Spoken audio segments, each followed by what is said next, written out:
अब हम यहां बात करें कि जो सिलेबस है वो communication between you and UPSC. UPSC आपसे जो चाहता है वो किससे कम्युनिकेट करेगा? सिलेबस के थ्रू करेगा। सिलेबस कोडिंग के फॉर्म में है। मैंने आपको बताया कि सिलेबस का सबसे बड़ा फायदा क्या है? न्यूज़पेपर आपका रीडिंग बहुत कम टाइम में हो जाएगा। आप आराम से पकड़ लोगे मुझे ये पढ़ना है नहीं पढ़ना है। तो अब जब सिलेबस एनालिसिस में करूंगा, आपके पास जो भी न्यूज़पेपर आ रहा है आप पे आज के बाद से उस पर आप मार्क करना शुरू करेंगे। जैसे कोई न्यूज आई, फॉर एग्जांपल अभी आपने देखा कि एक न्यूज आई, राजस्थान में एक महिला को, एक जो प्रेग्नेंट वुमेन थी उसको निर्वस्त्र करके घुमाया गया, जो कि एक सभ्य समाज के लिए बहुत गलत है। ऐसी घटना मणिपुर में हुई। अब आपको ये समझ में आ जाएगा कि अगर हम कोई चीज, यूपीएससी में बड़े ध्यान से समझना, अगर हम सशक्तिकरण के बारे में पढ़ रहे हैं उसी समय अशक्तिकरण, भाई हम किसी चीज को क्यों स्टैब्लिश करना चाहते हैं। अब जरा मेरे इस डिस्कशन को समझो और इसको लिखने की कोशिश करो। ये जो बात मैंने कही बहुत इंपॉर्टेंट बात है। जैसे हम आगे पढ़ेंगे सोशल इंक्लूजन, सामाजिक समावेशन, ठीक है, फाइनेंशियल इंक्लूजन, वित्तीय समावेशन, और हम तमाम तरह की चीजें पढ़ेंगे। मैं तुमसे कह रहा हूं कि कोई चीज हम क्यों लेकर आ रहे हैं, हम उसको लाना चाहते हैं ना। आप कौन होंगे? आप आने वाले समय में एजेंट ऑफ चेंज, आप गवर्नेंस का पार्ट बनेंगे, आप ऑफिसर बनेंगे। आपसे सरकार कहेगी हम ये मकसद पाना चाहते हैं। सरकार कहेगी कि भाई मेरी इच्छा है कि इस बार कोई खुले में शौच में ना जाए। तो ये काम कौन करेगा? आपके थ्रू ये काम किया जाएगा। आप इस जगह अपने आप को स्टूडेंट रख के मत पढ़ो। मैंने हमेशा कहा कि जब भी मेरी क्लास में बैठो एक ऑफिसर की तरह बैठा करो, कि तुम एक लबासना में क्लास तुम्हारी चल रही है, तुम एक ऑफिसर हो। ऑफिसर कैसे डील करेगा इस बारे में ध्यान से समझो। तो वो बॉडी लैंग्वेज, वो टेम्परामेंट, वो तुम्हारा होना चाहिए। अब इस बात को बहुत ध्यान से समझो कि हम क्या चीज कह रहे हैं। मैं कह रहा हूं महिला सशक्तिकरण, वुमेन एम्पावरमेंट।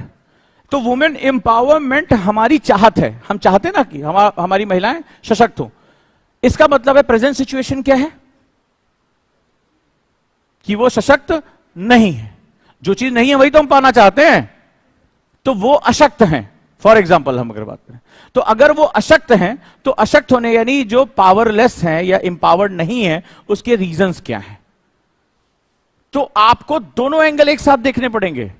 आप ये चाहते हैं, गवर्नमेंट चाहती है कि वो सशक्त हो जाए, तो हम पहले समझेंगे किस तरह सशक्त होंगे। लेकिन आपको यह भी पता करना पड़ेगा, यूपीएससी कई बार बड़ा ट्रिक से कर लेता है। वो ये सोचता है कि स्टूडेंट ने जब पढ़ाई शुरू की उसने सोचना शुरू किया कि नहीं सोचना। लास्ट टाइम मैंने तुम्हें फॉर्मूला बताया था, सोचो और ज्यादा।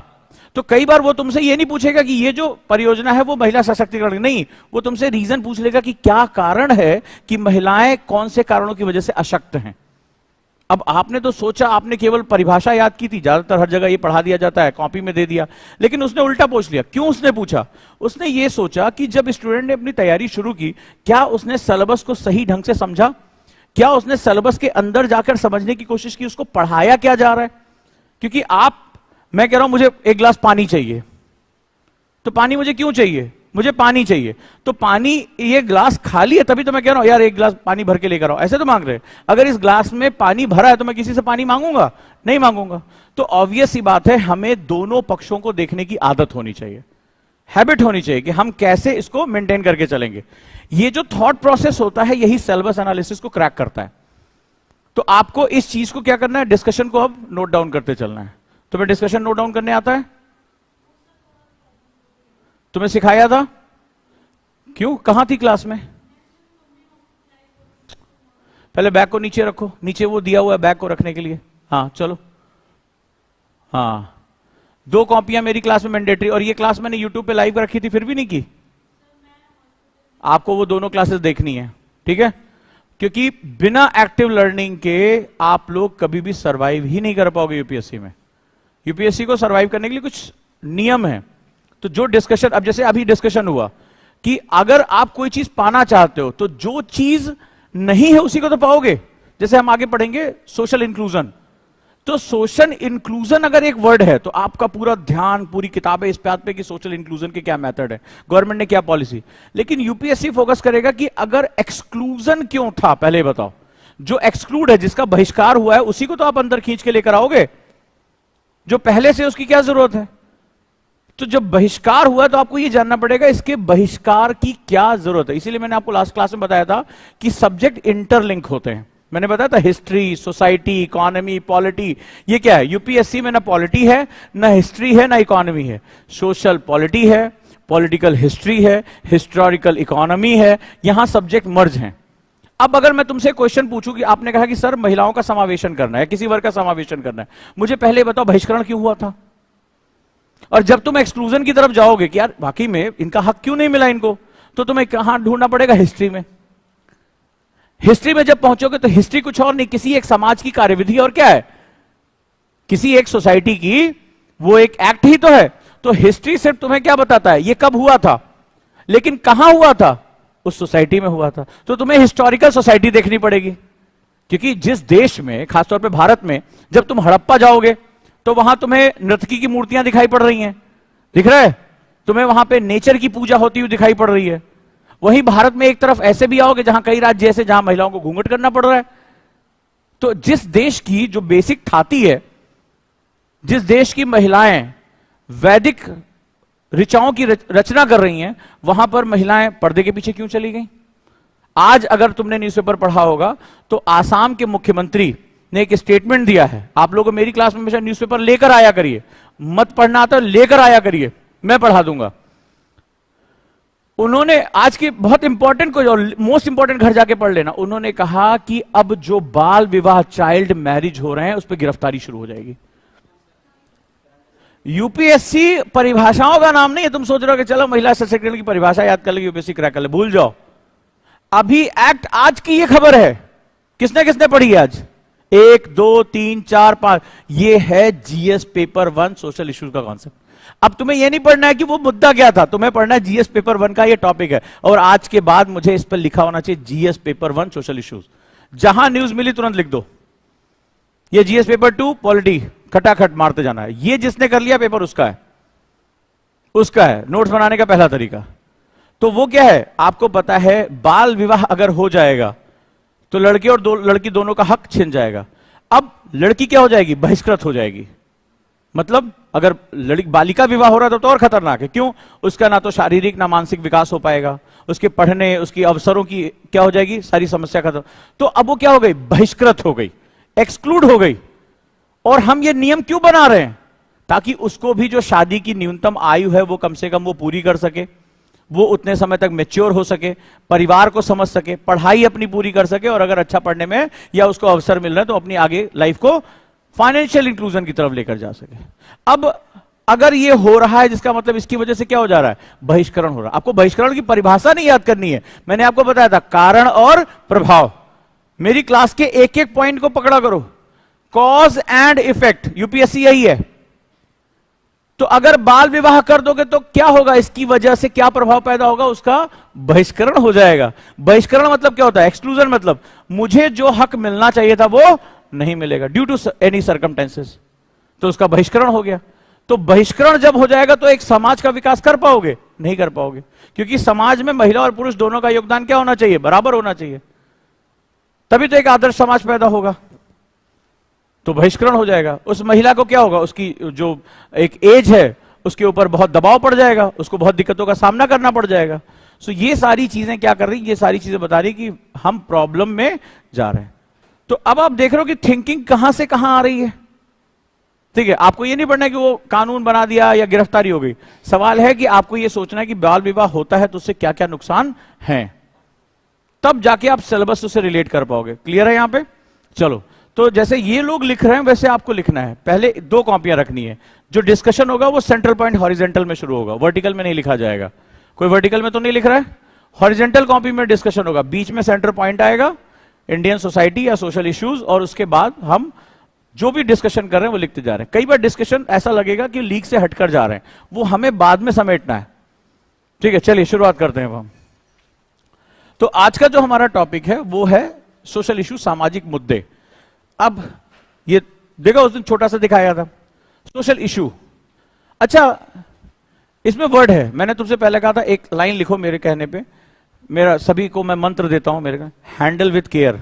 अच्छा, ये ग्लास मेरे हाथ से छूट जाए तो क्या होगा, टूट जाएगा, गिरेगा, टूट जाएगा। तो मेरे लिए क्या बोला जाएगा, संभाल के पकड़ना, ऐसे बोला जाएगा। तो हैंडल विथ केयर। यूपीएससी में तुम्हारे लिए एक मंत्र दे रहा हूं, जो भी शब्द तुम्हारे सामने आते हैं, handle with care, handle with care, यानी संभाल के शब्द पकड़िए। अगर आपने यूपीएससी में संभाल के शब्द पकड़ लिए, आपके लिए चीजें बहुत आसान हो जाएगी। तो कैसे पकड़ोगे? अब सवाल है, यहां पे लिखा है सोशल इश्यूज, सोशल इवेंट्स नहीं। ये अंतर आप समझ लेना। इवेंट होता है जैसे मुख्यमंत्री ने बोला हम जेल भेज देंगे, इवेंट है। फलाना चीज होगी, इवेंट है। सरकार ये कर रही है, इवेंट है। इवेंट मतलब वो घटना हो गई, या उसी समय एब्सोल्यूट रही। मुद्दे क्या होते हैं? What is the issues? What are the issues? मुद्दे क्या होते हैं?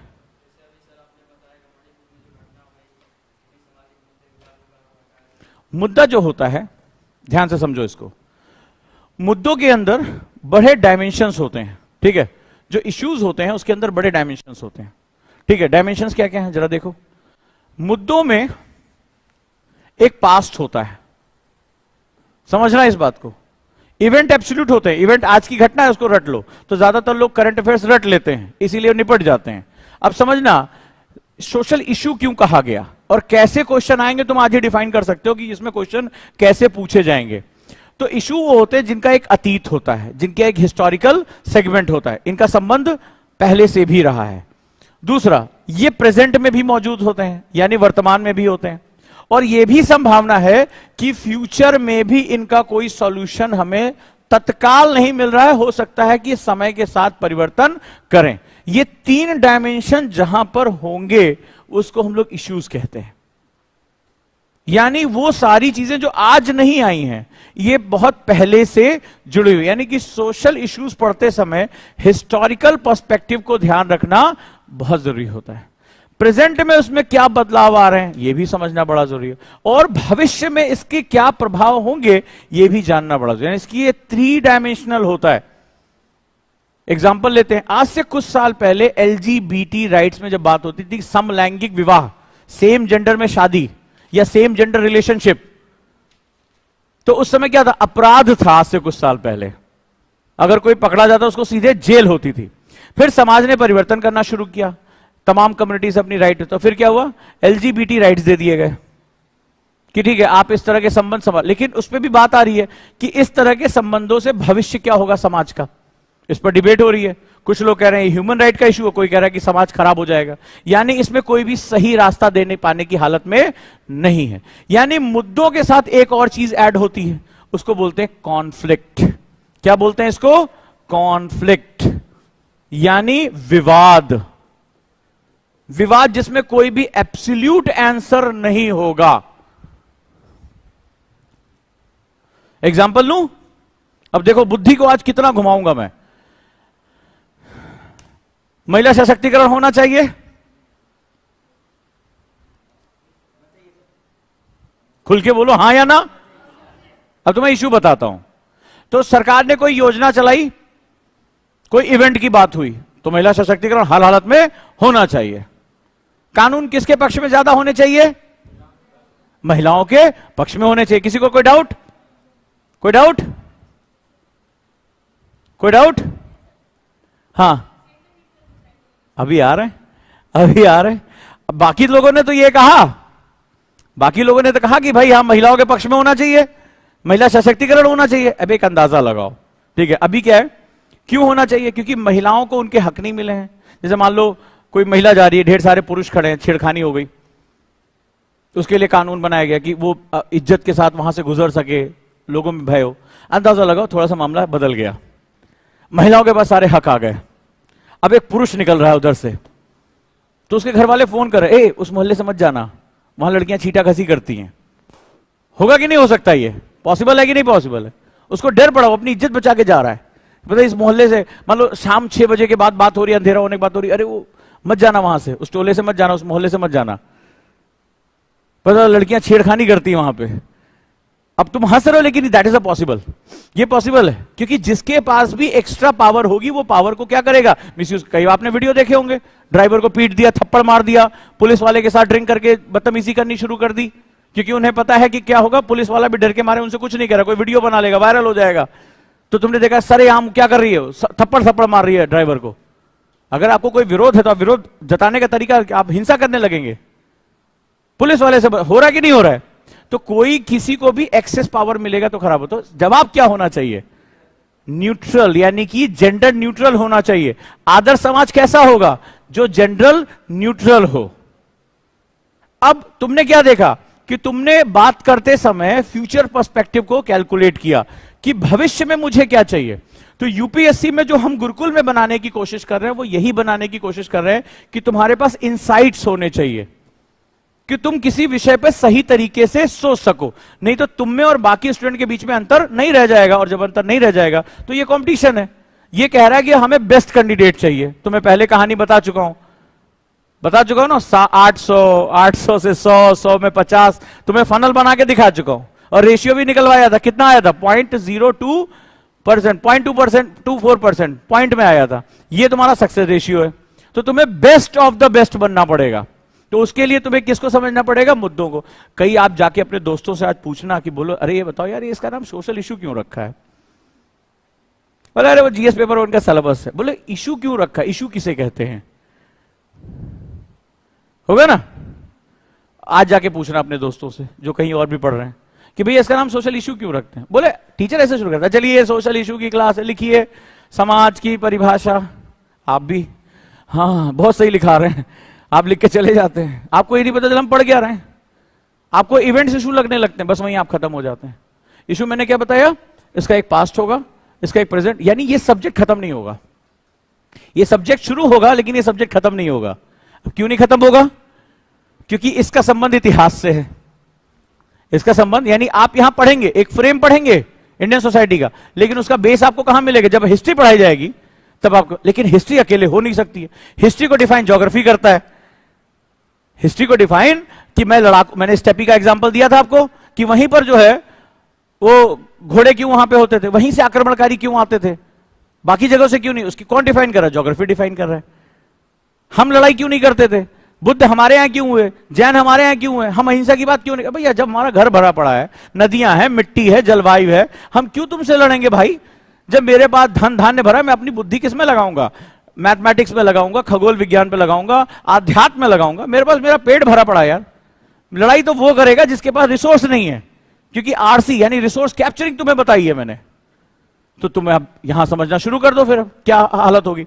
तो ये जो चीज मैं तुम्हें बता रहा हूं वो बहुत इंपॉर्टेंट है। तो आप जब पास्ट में गए तो आपको हिस्ट्री और ज्योग्राफी दोनों देखनी पड़ेगी। लेकिन हिस्ट्री और ज्योग्राफी में पूरी जो कहानी है वो ड्राइव कौन कर रहा है? इकोनॉमिक्स।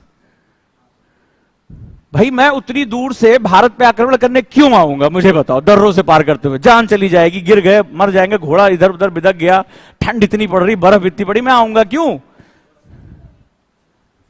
और रिसोर्स किसे कहते हैं? इकोनॉमिक्स। सुन रखा था, अरे भारत में सोने की चिड़िया है, भारत में नदियों, सोने की नदियां बहती है, चलो भाई चल, यहां नहीं कुछ मिल रहा है, वहां जाए, मरना यहां भी है, मरना वहां भी है, तो लड़के मरे। तुम जाके देखो बाबर का जो लास्ट स्पीच था जब हारने वाला था, तो उसने अपनी सेना से क्या स्पीच दिया था? बोला कि मैं शराब छोड़ने का वचन देता हूं। गाजी का कॉन्सेप्ट दिया उसने। बोला कि भाई देख सामने बड़ी सेना है। लोगों ने कहा हाथी बैठा हो, इतनी बड़ी सेना, हम छोटे थोड़े बड़े। बोले भाई देख सामने से, या तो हम जीतेंगे या मर जाएंगे। मर जाएंगे तो हम गाजी हो जाएंगे, हम फना हो जाएंगे, ऊपर वाले की नजर में आ जाएंगे, और जीत गए तो हिंदुस्तान का शासन हमारा है। तो उसने कहा डू और डाई, लड़ो या मरो, फाइट और डाई, खत्म। तो उसने वो कॉन्सेप्ट दिया, इतिहास बदल गया। तो सिंपल सा फंड है, जब यहां गए तो तुम्हें इकोनॉमिक्स मिल गई। अब इनके साथ आगे बढ़े, मुद्दे में क्या करें? प्रेजेंट। अब प्रेजेंट में तुम्हें सारी चीजों को स्कैन करना पड़ेगा। प्रेजेंट में बहुत सा बिहेवियर हमारा साइंस चेंज कर रहा है कि नहीं कर रहा है? हमारा पॉलिटी चेंज कर रहा है, हमारा कल्चरल सेटअप चेंज कर रहा है। प्रेजेंट में आ गए, और फ्यूचर के बारे में तुम्हें सोचना पड़ेगा। तो ये जो चीज है, इंडियन सोसाइटी शुरू होती है, खत्म नहीं होती है। तुम्हें हमेशा इसको नर्चर करने पड़ता है। जैसे पौधे को पानी देते रहना पड़ता है, खाद पानी, वैसे उसको देना पड़ेगा। ये तुम्हें पिक करेगा। तो यहां से हम शुरू करेंगे, खत्म नहीं करेंगे इसको। ठीक है? समझ में आया इशू क्या होता है? तो आज एक और चीज सिखाई, हैंडल विद केयर। यूपीएससी में जब तक हो तब तक जो भी शब्द तुम्हें आ रहे हैं इसको कैजुअल मत लेना। अरे ठीक है लिखो इंडियन सोसाइटी ना। इशू को इशू क्यों कहा जाता है? क्लियर हुआ आज? इवेंट एब्सोल्यूट है। आज की घटना हुई, प्रधानमंत्री यहां गए, चंद्रयान यहां चला गया, rover Pragyan XYZ, these are the events. Issues हमने ये क्यों किया? वर्तमान में कैसे? फ्यूचर इसका क्या? फ्यूचर क्या होगा? जैसे चंद्रयान का फ्यूचर क्या हो सकता है? दो तरह के फ्यूचर है, पॉजिटिव और निगेटिव। अभी कल की देखो, उस दिन बात हो रही थी, मैंने क्वेश्चन पूछा था ना कि निगेटिव क्या है। आपकी क्लास में पूछा था या इंडिया वे में मैंने पूछा होगा। अभी देखो कल न्यूज आ गई स्पेस कचरे के बारे में। कल पढ़ा किसी ने? स्पेस के कचरे के बारे में न्यूज होगा। दूसरा क्या होगा? कल को स्पेस रेस शुरू होगी, भारत के पास प्रिविलेज होगा। तो फायदा भी है, निगेटिव भी है, निकल आ रहा है। तो ये चीजें हमें समझनी पड़ेगी। अगर हम इस तरह से थिंकिंग कर पाते हैं तो हमारे लिए चीजें आसान हो जाती। चलें आगे। चलो अब हम बात करते हैं salient feature of Indian society. पहला हमारा टॉपिक है यूपीएससी का, यानी लिखो, भारतीय समाज की विशेषताएं, salient feature of Indian society. अब यूपीएससी ने इतना कह के छोड़ दिया, भारतीय समाज की लिखो। क्या बेटा, लिखने में क्या दिक्कत हो रही है? हिंदी, इंग्लिश, बोलो बोलो, मुझे 4 भाषाएं आती हैं। हाँ, भारतीय, इंग्लिश में क्या लिखना है? कौन सी भाषा में लिखना चाहते हो? हाँ, इंग्लिश में लिखना चाहते हो ना, तो देखा लिखा है salient features of Indian society, वहीं से शुरू करो। अब इतना कह के यूपीएससी ने आपको छोड़ दिया। अब तुम एक स्टूडेंट हो, तुम्हारे हाथ में किताब आ गई इंडियन सोसाइटी की, गए खरीद लाए राम आहूजा फलाना ठिकाना, और पीडीएफ उठाई, पीडीएफ कल्चर में silent feature of Indian society. क्या समझोगे इसके बारे में? भारतीय समाज की विशेषताओं में तुम क्या बात कर पाओगे? भारतीय समाज, कई शब्द हैं, भारतीय हम अपने बारे में बात कर रहे हैं, समाज तीसरा, विशेषता। विशेषता केवल अच्छी होती है, बुरी भी होती है? हाँ, कैरेक्टरिस्टिक दोनों के लिए डिफाइन हो जाती है। ये मैं समझना कि विशेषता मतलब गुण की बात कर रहे हैं, वो दोनों के अंदर आ जाता है। अब इसमें 3 शब्द हैं, भारतीय, समाज और विशेषता। अब मामला फंस गया समाज में। सोसाइटी क्या है? पहली चीज है कि हम हेट्रोजीनियस सोसाइटी हैं, हम कई लेयर्स में होकर गुजर रहे हैं। कल एक बहुत बड़ा विवाद हो गया, भारत के ही एक राज्य के एक मंत्री ने एक सनातन के ऊपर एक टिप्पणी कर दी, बवाल मचा हुआ है इस समय पूरे देश में। पढ़ा होगा, देखा होगा, अपडेट हुए होंगे। और दोनों एक ही राष्ट्र के निवासी हैं, और उनका कहना कि नहीं, जो मेजॉरिटी लोग इसको फॉलो करें, इसको मिटा दिया जाना चाहिए। उन्होंने ये कहा इसको डेंगू मलेरिया की तरह मिटा दिया जाना चाहिए। अब इस समाज की थोड़ा ध्यान से भारत के बारे में देखो, सुनो। अभी तो मैं सिर्फ एक ही धर्म को मानने वाले 2 अलग अलग विचारों के बारे में बात कर रहा हूं।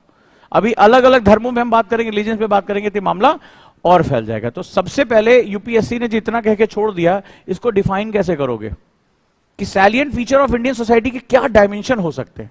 ये भी हमारा डायमेंशन था जो कल हुआ है। एक कह रहा है कि भारतीय संस्कृति सनातन संस्कृति है, जो अक्षुण है, कॉन्टिन्यूअस है। सनातन का मतलब क्या होता है? शब्द का खेल है। सनातन मतलब कॉन्टिन्यूअस, जो लगातार चलता चला आ रहा हो, वो सनातन है। एक ने कहा इसको मिटा दिया जाना चाहिए क्योंकि एक धार्मिक है, धर्म को मिटाने की बात हुई है। तो सवाल यह है, यहां जो क्वेश्चन आ रहा है कि भारतीय समाज में यह क्या है? विवेकानंद कहते हैं जीवन पद्धति है, यह कोई धर्म नहीं है। तो सवाल यह है कि मैं किस चीज से अपना माइंडसेट तय करूंगा। तो चलिए शुरुआत करते हैं। अब मैंने यहां पर आपके सामने कुछ चीजें रखी हैं। अब आप एक स्टूडेंट हो, आपके सामने ये टॉपिक आ गया, ठीक है, आप हो भारतीय समाज, इंडियन सोसाइटी। अब इसकी लेयर्स देखो। सबसे बड़ी बात है, मुझे इसको पढ़ना क्यों है, मैं यहां से शुरुआत क्यों कर रहा हूं, और मैं इसको क्यों समझने की कोशिश कर रहा हूं। सबसे बड़ी बात है कि मैंने जैसा पहले भी कहा था कि जो ये समाज है वो आपका रंगमंच है। आप लोक सेवक बनने, क्या बनने जा रहे हो? Public servant.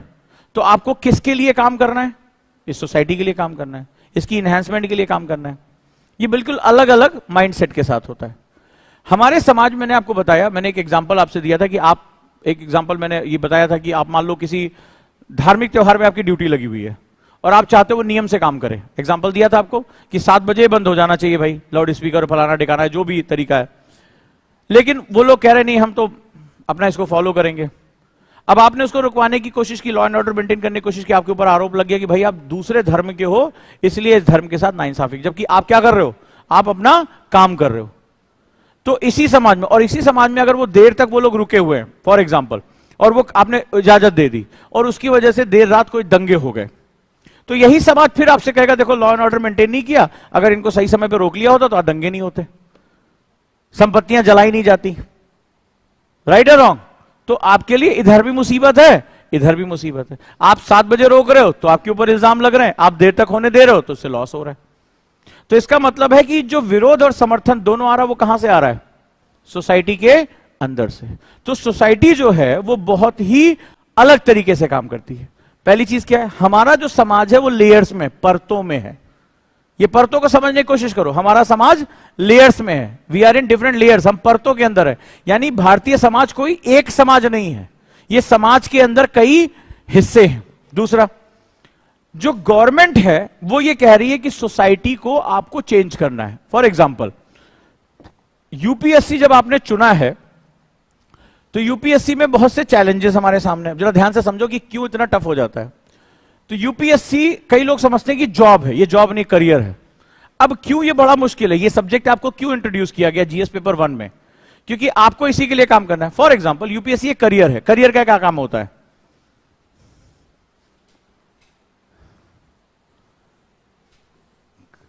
कभी साइकिल का करियर देखा है? होता है। तो साइकिल का एक करियर होता है, उसका काम क्या होता है? अरे कभी सिलेंडर लाद लिया, कभी किसी को बिठा लिया, और उसको क्या करना होता है? उसको एक जगह से दूसरी जगह ढोना होता है। करियर का ही काम होता है ना। मैं थोड़ा सा इसको और हल्के तरीके समझा रहा हूं।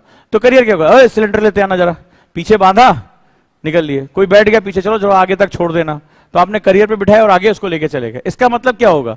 इसका मतलब अगर आप ये हैं, आप ऑफिसर हैं, ये थोड़ी देर के लिए आप मान लें, तो आपको काम क्या होगा? गवर्नमेंट कह रही है भाई ये समाज के रिजिड लोग हैं, ये इनके अंदर इनर्शिया है, ये खुद से मूवमेंट नहीं कर पा रहे हैं, तुम्हें इनकी पोजीशन में चेंज करना होगा। तुम्हें इनकी पोजीशन में क्या करना पड़ेगा? चेंज करना होगा। इस एग्जांपल को अगर तुम समझ गए, यूपीएससी तुम्हारे लिए सबसे आसान है। इसको दिल में बिठा लो, नहीं समझ में दोबारा पूछ लो। ये साइकिल बना लेना, याद रखना इसको। अब जो जो मैं तुमसे पूछने जा रहा हूं मुझे तुम जवाब दे दो। तो तुम्हारा काम है इस सिलेंडर को, इस व्यक्ति को उठा के एक जगह से दूसरी जगह लेकर आना। यानी ये तय हो गया कि हमारी सोसाइटी का एक बड़ा हिस्सा इनर्शिया का शिकार है। वो अपनी सिचुएशन को या तो बदलना नहीं चाहता या वो बदल नहीं सकता। जो गरीबी रेखा के नीचे है वो गरीबी रेखा के नीचे बना हुआ है। जो बहिष्कृत है। जिस महिला के वर्ग को ताकत नहीं मिली हुई है वो ताकत से बाहर है। तो जो ये ऑफिसर्स हैं, जो एजेंट ऑफ चेंज हैं, इनको क्या करना पड़ेगा? सोसाइटी के एक बड़े हिस्से को उठा के किनारे ले जाना पड़ेगा। अब जो व्यक्ति ये साइकिल चला रहा है, ये पैडल में जो चला रहा है, उसको जब मान लो भारी सामान तुमने उस पर डाल दिया, पहले वो मस्त एकदम हाथ वाथ छोड़ के चला जाता हूं किसी धुन में गाते हुए चल रहा था।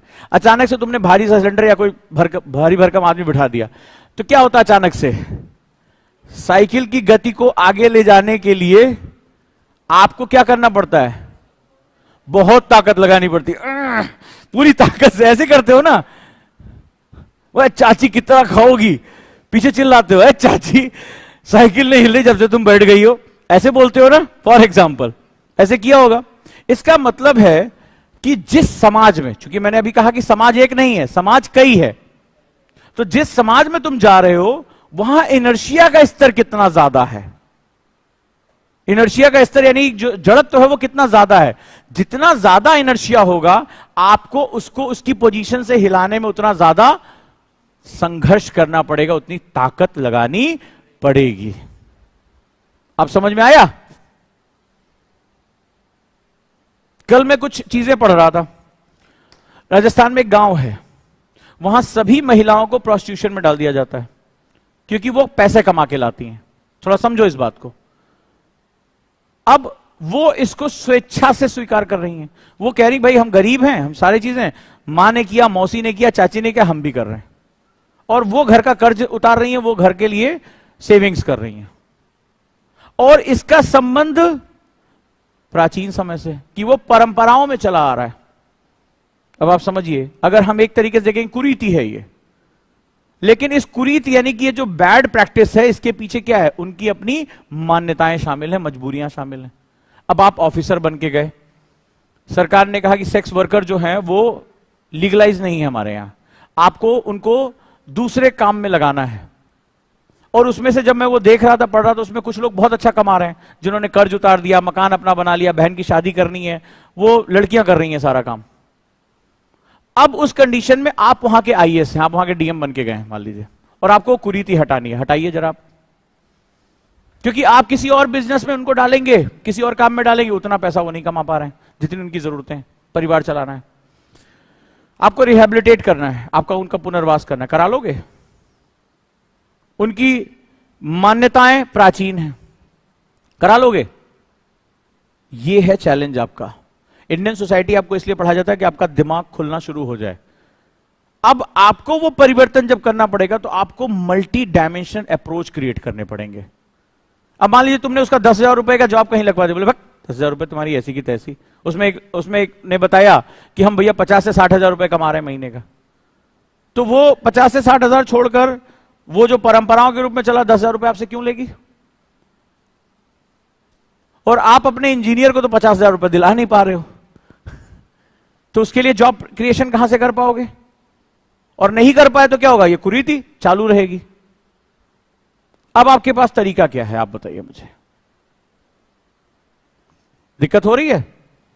ये दिक्कत हर दिन आपके सामने आएगी, हर दिन ये प्रॉब्लम आपके सामने आएगी कि मुझे क्या डिसीजन लेना है। So this is the factor. आपको समझ में आया कि आपको समाज के बहुत ढेर सारे लोगों को बिठा के ढोना पड़ेगा, ढोना पड़ेगा। आपको क्या लगता है? सरकार ने कहा कि इनरोलमेंट होनी चाहिए स्कूल में, सुनने में बड़ा अच्छा लग रहा है, भाई सबका नामांकन कराया जाना चाहिए। प्रैक्टिकल में क्या सारे बच्चे पढ़ना चाहते हैं? मैंने कई लोगों से बात की, बोले यार स्कूल क्यों नहीं जाते हो, सरकार मिड डे करे, हम भी बड़ा ज्ञानवान उनको ज्ञान देने बैठे। बोले यहाँ आओ बोले आओ, नहीं लगता है मन मेरा पढ़ने में, क्या करें बताओ? सीधे मेरे को बोला, नहीं लगता है मन मेरा पढ़ने में, क्या करें? क्या कर लेंगे पढ़ के? बोले करते क्या? अरे दिन भर में आराम से 500-700 रुपए कमा लेते हैं, वहां क्या मिलेगा? हो गया काम। बोला नहीं पढ़ने। बोले हम गए थे, मास्टर मार चले आए, खत्म खेल। अब वो पढ़ना ही नहीं चाहता तो तुम इनरोलमेंट कैसे शो करोगे? बताओ मेरे को। प्रॉब्लम है ना? क्या हर बच्चा पढ़ना चाहता है?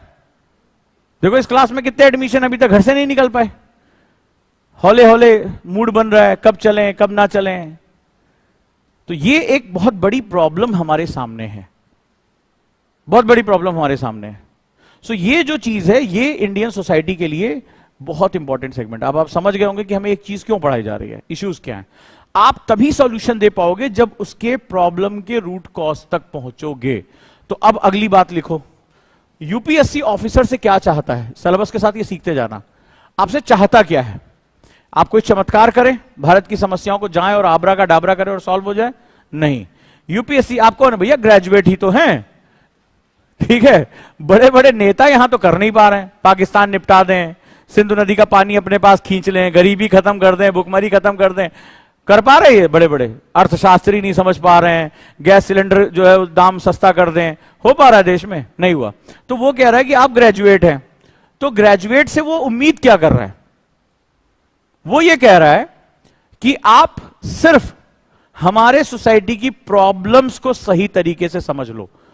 This is the only requirement, most important requirement from UPSC. पूरे सिलेबस में आपसे वो ये कहेगा, try to identify the problems in a correct way, try to identify the problems in correct way, correct manner। समस्याओं को केवल तुम सही ढंग से समझ लो, अंदर जब आ जाओगे लबासना में तब ताकत हो जाएगी, तब भैया सुलझा भी लेना। क्यों ये आपसे उम्मीद क्यों कर रहा है? वो इसलिए कर रहा है क्योंकि अगर आप सॉल्यूशन तभी दे पाओगे, ये पूरा प्रोसेस है, जो ये सर्विस होती है ये एक प्रोसेस है कि आप जैसे जैसे इस सर्विस में, आपने देखा शुरुआत में एसडीएम, डीएम, फिर ज्वाइंट सेक्रेटरी, करते करते कैबिनेट सेक्रेटरी। कल आपने देखा जो अभी वन नेशन वन इलेक्शन पे कमेटी बनी है, कौन कौन शामिल है उसमें? पढ़ा तुमने? ध्यान से देखा? बताओ जरा। प्रेसिडेंट साहब हैं, गृह मंत्री हैं, अपोजिशन के लीडर थे जो निकल। लेकिन सवाल है और कौन है? ये तो मंत्रीगण है, और कौन है तुम्हें पता है? पूर्व कैबिनेट सेक्रेटरी उसमें शामिल हैं। अब पूर्व कैबिनेट सेक्रेटरी कौन होता है? सभी आईएएस में जो सबसे सीनियर होता है। समझे कि गवर्नमेंट को इतना बड़ा मुद्दा उसमें करना, सुप्रीम कोर्ट के जो है जज, ये सब लोग उसमें शामिल है। उसमें शामिल कौन है? सीनियर ब्यूरोक्रेट, रिटायर्ड ऑफिसर्स के ऊपर गवर्नमेंट इतना रिलाई करती है। उसमें आप जाके पढ़िएगा, आज उसमें आपका ध्यान नहीं गया कि जो सबसे सीनियर मोस्ट आईएएस ऑफिसर है उसको अंदर ले लिया जो रिटायर्ड हो गया। तो आप कहां होंगे इसके बारे में अंदाजा लगाइए। तो भारत में ये प्रॉब्लम ही तो है कि भाई हम बार बार इलेक्शन कराएं या एक बार कराएं। अभी आज खबर आई कि भाई एक इलेक्शन में 50,000 करोड़ रुपए 2019 में खत्म हो गए। भारत के लिए 50,000 करोड़ मनरेगा के बजट से ज्यादा हो गया ये। पूरे देश में मनरेगा का बजट इतना नहीं है जितना हम इलेक्शन में एक उड़ा देते हैं, एक सेंटर के। हम बार बार इतने स्टेट्स में इलेक्शन कराएं, कुछ कह रहे हैं कि नहीं एक साथ नहीं करा सकते क्योंकि संघीय ढांचा जो फेडरल है खत्म हो जाएगा।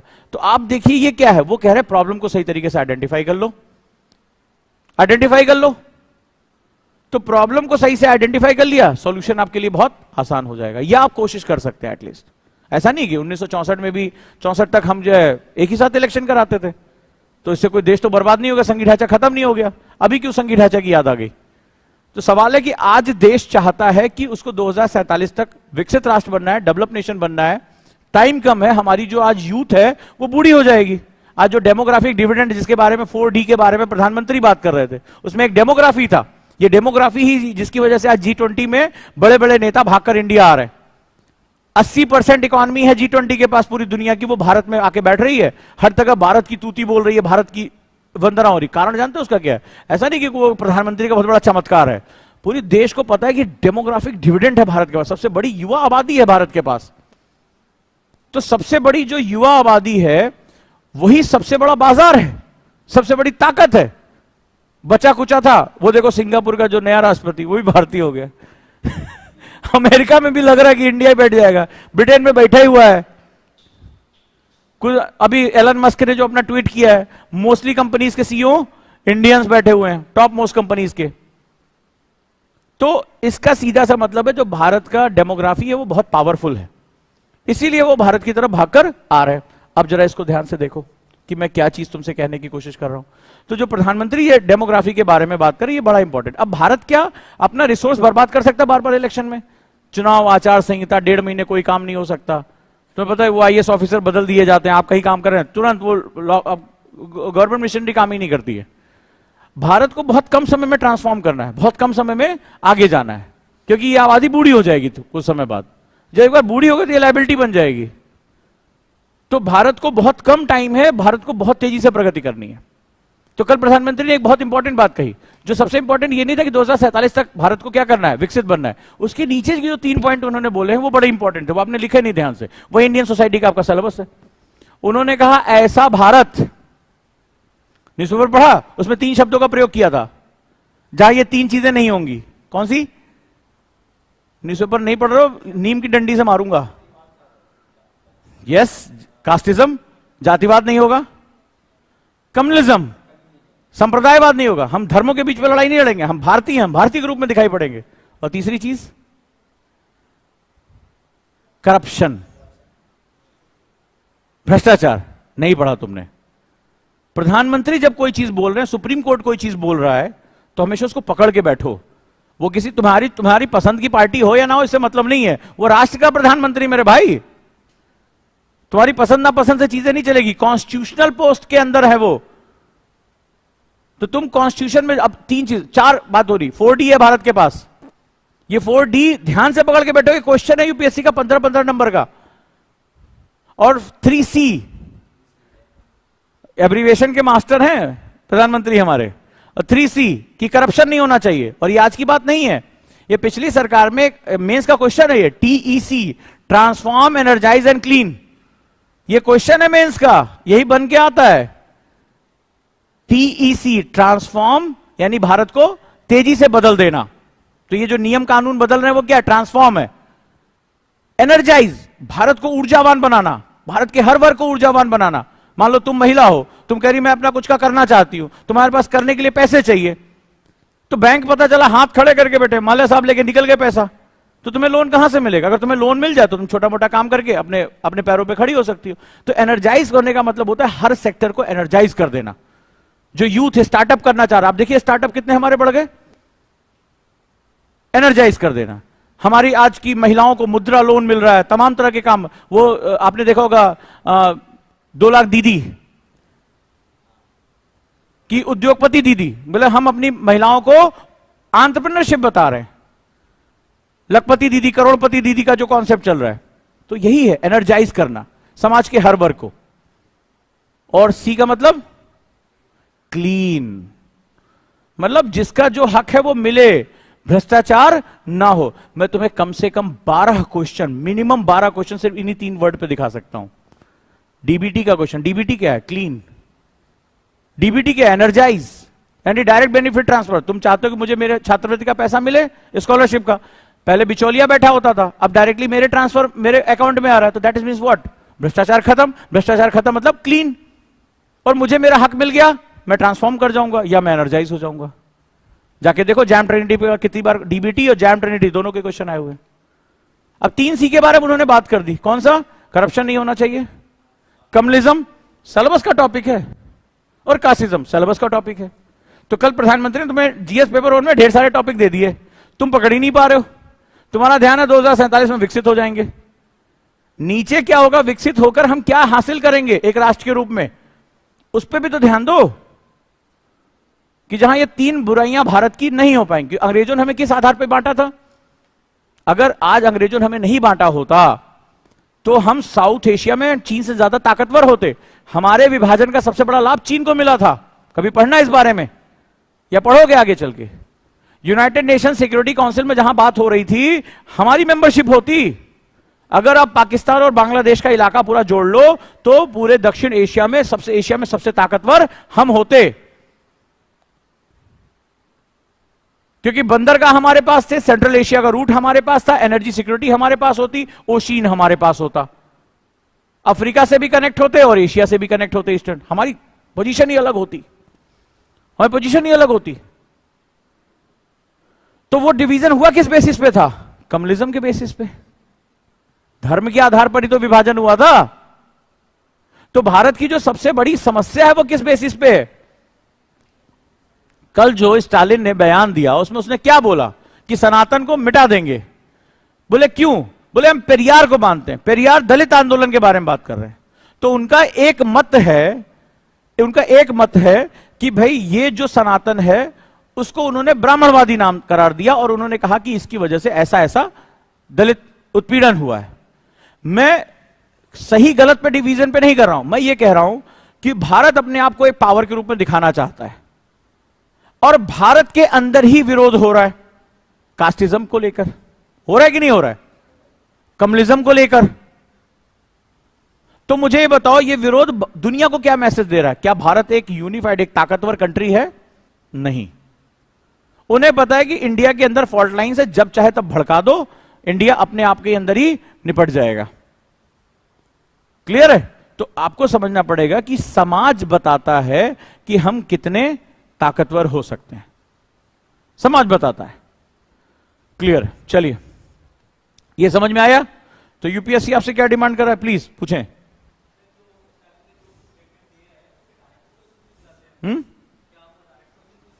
नहीं, डायरेक्ट तो यहां कुछ है ही नहीं है। इश्यू क्या है वो ये नहीं कहेंगे प्रधानमंत्री ने कहा। उन्होंने प्रधानमंत्री ने कहा, इसका मतलब वो सरकार की दशा दिशा आपको बता रहे हैं। आपको मैंने अभी थोड़ी देर पहले हैंडल विथ केयर, इस शब्द को फिर से याद, हैंडल विथ केयर, कि आखिर वो डेमोग्राफी क्या है। कितनी बार सोचा कि डेमोग्राफी क्या है बेसिकली? और डेमोग्राफी क्या बहुत पॉजिटिव चीज है? डेमोग्राफी मतलब युवा आबादी, कार्यशील जनसंख्या। में एक छोटा सा जवाब दोगे? सबसे ज्यादा दंगे कौन कर रहे हैं ना? चाचा आ रहे होंगे, चला दो बस को, ऐसे कर रहे होंगे। ऐसे कोई आता होगा? बेटा क्या बात हो गई आग लगा दो। दुनिया भर के आतंकवादी संगठन में कौन है?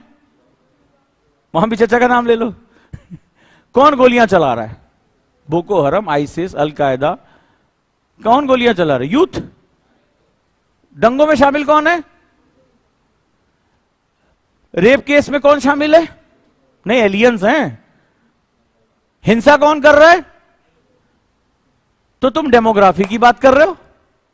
और सारी समस्याओं की जड़ अपराध, महिलाओं के खिलाफ हीनियस क्राइम, तेजाब फेंकने का काम चचा कर रहे। कौन कर रहा है? वही है जो तू मेरी ना हो सकी तो किसी की ना होगी, वही वाला तो जा रहा है। और कौन जा रहा है? हमारे जलन के वो चीजें जो है वो बर्बाद कर रहा है। तो यूथ ही तो है। तो अगर डेमोग्राफी पॉजिटिव है तो ये अपराध क्या है? किसको पूरी दुनिया, कश्मीर में पत्थर किसने चलाए? फिर चचा ने चलाए होंगे। उनसे अपनी बॉडी तो खिंच नहीं रही है, पत्थर कौन फेंकेगा? कौन था? यूथ। किसको सबसे इजी टारगेट माना जाता है? यूथ को। सवाल यह है कि किसी भी आधार पर उसको बंदूक पकड़ा दी, ट्रेनिंग करने कौन जा रहा है? जो अभी गए और पीओके में ट्रेनिंग करने कौन जा रहा है? यूथ जा रहा है। किसी बेसिस पे उसको भड़का रहे हैं, तो जोश है, होश नहीं है। तो सवाल है कि अगर डेमोग्राफी पॉजिटिव है तो ये क्या है? ये तो मैं सिखाने की कोशिश कर रहा हूं कि हमें दोनों पक्ष देना पड़ेगा। तो डेमोग्राफी दो धारी तलवार है, डबल एज स्वॉर्ड है। तो डबल एज स्वॉर्ड क्या होती है? एक दूसरे की गर्दन की तरफ होती तो दूसरी तरफ अपनी गर्दन। तो जो ये प्रधानमंत्री कह रहे हैं 2047 में, अगर तुमने इस यूथ को सही दिशा नहीं दी, अपॉर्चुनिटी नहीं दी, जॉब नहीं दिए, अवसर नहीं दिए, तो इसकी दूसरी धार किसकी तरफ है बेटा? तुम्हारी तरफ है। ठीक है, बॉर्डर पे लड़ाई हो जाए उतना पैसा बर्बाद नहीं होता जितना 2 दिन की हिंसा में हो जाता है। जो उपाय जला के खत्म कर दो। नू हिंसा में देख लो, कितनी बसें जला दी, कितनी कारें जला दी, कितनी जीप जला दी। जरा अंदाजा लगा के देखो कितनी संपत्ति 2 दिन में निपटा दी। तो आपको किसी दुश्मन को बुलाने की जरूरत नहीं है। कौन थे वो जलाने वाले? या इससे पहले एक सेना में भर्ती की परियोजना शुरू हुई थी, देखा था कितनी ट्रेनें जली थी, कितनी बस जली थी। वो क्या पाकिस्तान की जली थी? वो भारत की जली थी भाई। उसमें क्या पाकिस्तानी ट्रेवल करते थे कि तुम बड़ा खुश हो पाकिस्तानी बसें जला दी? अरे अपनी जलाई है तुमने। तो सवाल यह है कि वो हिंसा किसने की? भारतीय युवाओं ने। तो डेमोग्राफी वर्ड को सही तरीके से समझना होगा तुम्हें। ये जो शब्द है, इसीलिए मैंने कहा हैंडल विद केयर। मेरे क्वेश्चन का जवाब दो। मैंने कुछ गलत बोला? बोको हरम में 13-13 साल के बच्चे गोलियां चला रहे हैं। तालिबान को उठा के देख लो, अलकायदा को देख लो। सो सवाल ये नहीं है, सवाल ये है कि हम जब भी किसी शब्द को समझें तो उसका मतलब क्लीन मतलब क्या? मतलब झाड़ू लगा पूरे देश को साफ कर देंगे क्या? कि हर आदमी झाड़ू पकड़ना, चलो क्लीन करो। क्लीन मतलब होता है कि सिस्टम मस्ट बी क्लीन। जहां से भी वो योजनाएं और पैसा फ्लो हो रहा वो क्लीन होना चाहिए। तो आपको एक एक शब्द को सही तरीके से समझना पड़ेगा। यूपीएससी, अब बताओ क्वेश्चन क्या था, पूछो।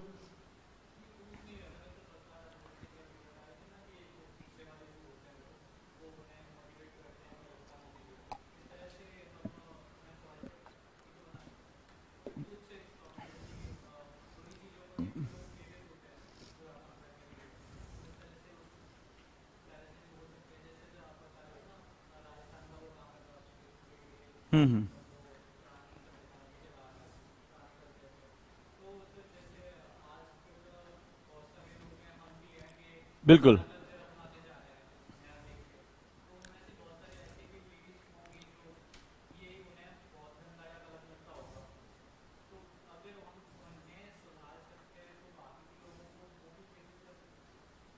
अब इसमें तुमने कहा कि एक वर्ड तुमने इसकिया गलत या गंदा लगता होगा।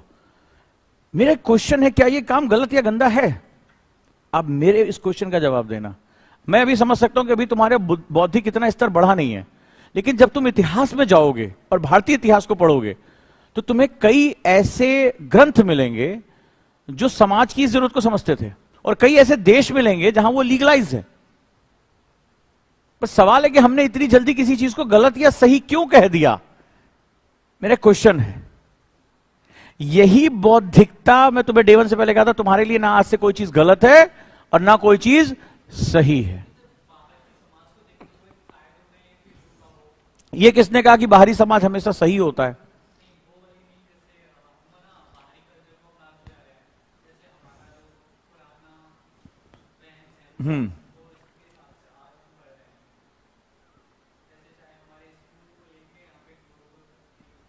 बिल्कुल, शिक्षा को लेकर हम बात कर रहे हैं, तो निश्चित रूप से हमें ये चीजें समझने की बहुत जरूरत है। तो जल्दबाजी यूपीएससी में कभी गलत सही की मत करना, स्पेशली गुरुकुल में। चीजों को सही तरीके से सोचने की कोशिश करना। अगर ये गलत था तो वात्सायन ने क्यों लिखी किताब? भारतीय परंपरा का हिस्सा है। और हम जब गलत सही कह रहे हैं तो क्या हम वाकई में अपने हिसाब से उसको चीजों को कह रहे हैं? एक समाज बड़ी गतिशील अवधारणा होती है। यह बात ध्यान रखना, जो आज गलत है वो कल सही होगा, जो आज सही है वो कल गलत हो सकता था। अभी मैंने एलजीबीटी के बारे में बात किया। तो इसका मतलब है कि समाज क्या है? एक डायनेमिक कॉन्सेप्ट। लिखो इसको, society is a dynamic concept. इसीलिए यहां पर संघर्ष होते हैं। अब बताऊं, एग्जाम्पल दूं? बच्ची निकली क्लास के लिए, तुम्हारा एग्जाम्पल ले लेता हूं। बाल खुले हुए हैं, घर में कोई बुजुर्ग हैं। बात सुना, ऐसे होता है, ऐसे ही होता है कभी कई कई घरों में, हो सकता है तुम्हारे घर में ना होता तो बड़ा शर्म नाम की कोई चीज नहीं है, ना सर पे घूंघट है, ना पर्दा है, बाल खुले हुए हैं। कई समाजों में आपने सुना होगा, क्योंकि उन्होंने अपनी मानसिकता के हिसाब से इसको बताया। और आज फेमिनिस्ट है कि भाई लड़की, आपने देखा ईरान में बालों को काटने का एक आंदोलन चला, बालों को काट दिया उन्होंने, बोला बाल ही काट दिया उन्होंने, बोले ये आंदोलन का तरीका था। तो मेरे बाल है, मेरे राइट से मैं चाहे जो करूं, बांधू खुले रखूं, मेरा मन यार। तुम कौन होते हो डिसाइड करने वाले कि मुझे खुला रखने बंद करना है? सही बोल रहा हूं, गलत बोल रहा हूं?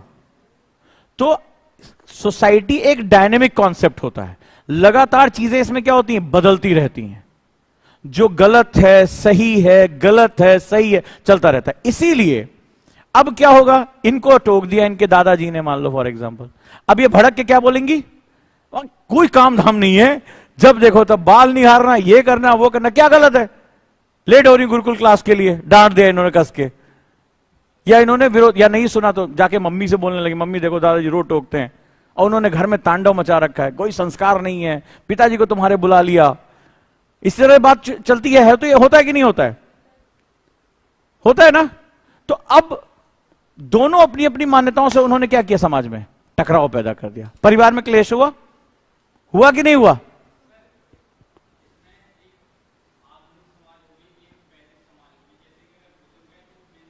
ना, ये गलत है, ये वैदिक वेद में कहां लिखा है कि बाल नहीं खोलना है? ये उस, मैंने कहा ना, इसको ऐसे समझो कि समाज एक बदलती हुई अवधारणा है, समाज एक बदलती हुई अवधारणा है, यहां मूल्यों का टकराव होता है। उनसे पूछो तो वो 50 तुम्हें लॉजिक दे देंगे कि लड़की को बाल क्यों बांधना चाहिए, पूछ के देखना कभी उनसे। जैसे एग्जांपल लेता हूं, मेट्रो में कुछ लोगों ने अभिव्यक्ति की स्वतंत्रता के नाम पे बहुत अश्लील हरकतें की वीडियो बनाया। अभी देखो, कल मेट्रो वालों ने सीआरपीएफ खड़ा कर दिया हर जगह, ये हालत हो गई। कई लोगों ने, हमारी एक सेलिब्रिटी है देश की, वो ऐसे कपड़े पहनती हैं, जावेद लगता है उनके नाम के साथ, ठीक है, वो ऐसे कपड़े पहनती है और भारत के कई लोगों ने उसको रोल मॉडल बना लिया है कि कपड़ा खुद सोचता होगा कि हम क्या हैं, ठीक है, हम हैं क्या, कपड़ा खुद कंफ्यूज हो जाता होगा उस चक्कर में। तो कई देखा देखी लोगों ने मेट्रो में अपनी अभिव्यक्ति की स्वतंत्रता का, यानी कि फ्रीडम ऑफ एक्सप्रेशन का उन्होंने इस्तेमाल करना शुरू कर दिया। अब उसमें आप कोई बुजुर्ग आदमी बैठा, देखा, कहे थे ना, देखा और छूट दो, देखो देखो यही दिन देखना बचा था, मौत से पहले यही दिन देखना बचा था। बोलो ऐसा होता है कि नहीं होता है? और आप भी, दादाजी सही कह रहे हैं, क्या हम देखें इसको, आप बोल नहीं सकते, सामने वाला लड़ने पहुंच जाएगा। तो समाज में यहीं से कॉन्फ्लिक्ट ऑफ इंटरेस्ट क्रिएट हो जाता है, जो दोनों के अपने अपने पक्ष हैं, तो निर्णय लेना मुश्किल हो जाएगा। तो वहां पर आपको जीएस पेपर 4 पढ़ाया जाता है। देखो, यूपीएससी ने बहुत अच्छे तरीके से बिसात बिछाई है। ठीक है भाई, आपको ये करना है तो उसके लिए नियत स्थान है, ये सार्वजनिक स्थान है, और ये देश काल है। हमारा देश भारत है, जहां पे हम इस तरह से रहते हैं। अमेरिका में तुम करो, सोशल मीडिया के माध्यम तुमने अमेरिका कॉपी कर लिया, अरे अमेरिका का ये वाला कल्चर कॉपी किया तो ये भी देख लेते, वो कितना पढ़ते लिखते हैं, वो तुमसे होता नहीं है। जैसे कैमरे का फ्रंट वाला मुंह देखा तुरंत मुंह बनने लगता है, डोनाल्ड डक की तरह बन जाते हैं आदमी, सीधे मुंह आजकल कोई फोटो नहीं खिंचा रहा है, ये हालत हो गई है। तो सिंपल सा फंडा है यहां जो हम बात करने जा रहे हैं, कॉन्फ्लिक्ट ऑफ इंटरेस्ट है। तो एथिक्स आपको पढ़ाया जाता है कि आप जो कर रहे हो उसमें नैतिकता कितनी है, सत्यनिष्ठा कितनी है, और आपके पास विवेक नाम का एक चीज है कि मुझे ये काम कहां कैसे करना चाहिए, क्योंकि उसके आधार पर ही आप डिसीजन ले पाओगे कि ये चीज सही है या गलत। उनको बताओगे, देखो देवी जी या देवता जी, आप कर रहे हैं वो ठीक है, लेकिन ये जगह सार्वजनिक है, यहां आपको नहीं करना है। तो आप उसको समझा पाते हो ना। देखो आज सीआरपीएफ खड़ी हो गई है, सीआरपीएफ खड़ी हो गई, वो दूसरे तरीके समझाती है। तो यहां सीधा सा मतलब है इस समाज में, आपने देखो कई लोग समझाने पहुंचे, लोगों ने वीडियो में देखा, आपने लड़ाई कर ली, उन लोगों ने चिल्लाने लगे, नोटिस किया होगा आप लोगों ने। तो इसका सीधा सा मतलब है कि यहां मूल्यों का टकराव इस समाज की एक खास चीज होती है। मूल्यों का टकराव यानी clashes of values, clashes of values. तो क्या यह बुरा है? अब नहीं बोलेंगे, अब नहीं बोलेंगे। तुम बताओ बेटा, तुम तो हमको ऐसे देख रहे जैसे मंगल से आए। हाँ बताओ, मेरी क्लास में से टांग खिंचाई हो जाती कई बार। हम उजांग सर हैं भाई, पहचाना? हाँ तब ठीक है। बताओ, मूल्यों का टकराव सही या गलत है? गलत है। अभी क्या समझा था थोड़ी देर पहले? ना गलत ना सही तुम्हें नहीं बोलना है, तुम्हें मूल्यांकन करना है। अगर गलत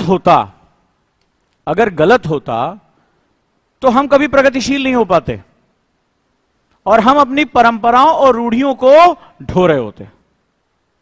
मेरे जीवन पर मेरी एक रिलेटिव का बड़ा प्रभाव है। मैंने उनसे लाइफ की संघर्ष सीखा। तो हमारे यहां ननिहाल में एक गलत परंपरा थी कि लड़कियां जो खाना या महिलाएं जो खाना बनाती थी वो सिर्फ एक ही वस्त्र पहन के बना सकती थी। नहा के एक ही वस्त्र पहनना होता, पूरे कपड़े पहन के वो खाना नहीं बना सकती थी। तो मेरी मौसी थी, वो बड़ी क्रांतिकारी थी। उन्होंने कहा, सबसे पहले उन्होंने कहा कि मेरे नाना पढ़े लिखे थे लेकिन वो बड़े रूढ़िवादी विचारों के थे। तो उन्होंने क्या किया, उन्होंने इस प्रथा का विरोध किया और सालों से महिलाएं ऐसे वहां पे खाना बनाती थी। ठीक है, पेटीकोट बांध लिया और उसी के साथ खाना, उनको वस्त्र पहनने की अनुमति नहीं थी। उन्होंने इस प्रथा का विरोध करने की ठानी। डांटा गया, मारा गया, उनको खाना नहीं मिला, लेकिन अंत में नाना जी को झुकना पड़ा और उनकी वजह से यह तरीका बदला गया। यह गलत परंपरा थी।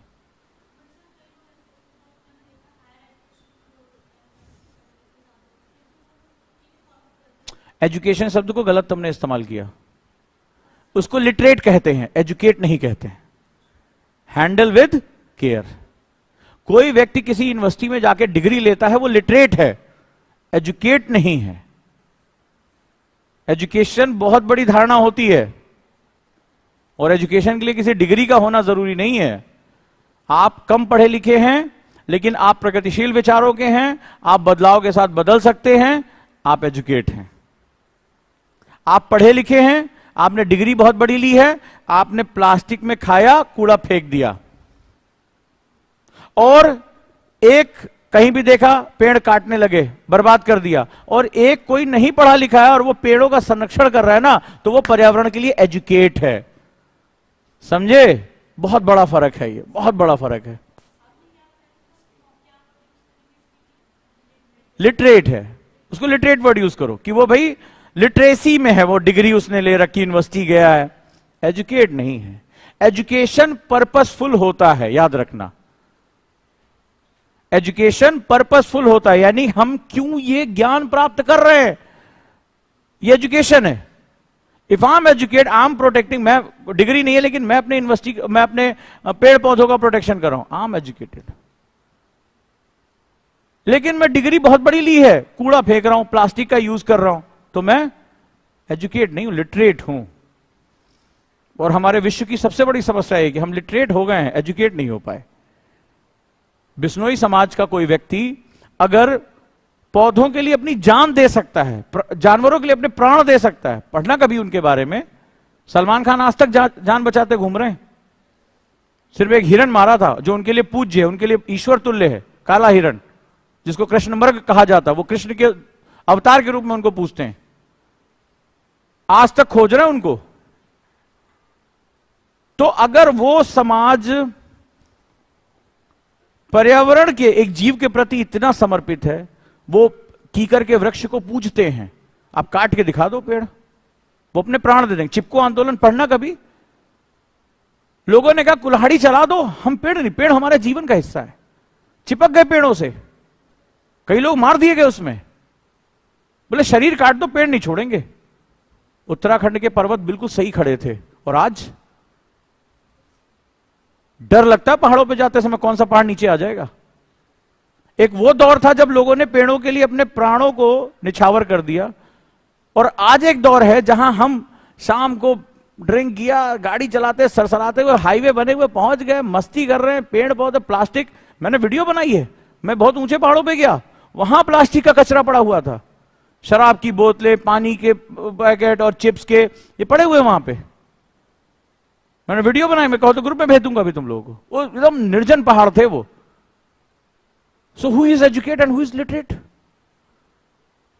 वो जो डिग्री लेके जाके पहाड़ों को गंदा कर रहा है, वो एजुकेशन है? उसको एजुकेशन कि पहाड़ों का इकोसिस्टम क्या होता है? उस पहाड़ी आदमी से पूछो, उसको पता है कि पहाड़ों का इकोसिस्टम क्या होता है। उसको पता होता है पहाड़ मेरी जिंदगी है। किसी भी आप पहाड़ी आदमी से जाके बात करो वहां के, वो बताएगा कि पहाड़ नाराज हो रहा है, वो बता देगा मिट्टी हिल रही है, इसका मतलब दिक्कत है। तो आप देखो पहाड़ों की क्या हालत हो गई, क्या उत्तराखंड, क्या हिमाचल। पहाड़ ने दिखा दिया तुम्हारी सड़कें वड़के मेरे लिए कोई मैटर नहीं करती है। जिस दिन बेटा मेरा मूड खराब हुआ उस दिन सब निपट जाओगे एक झटके में।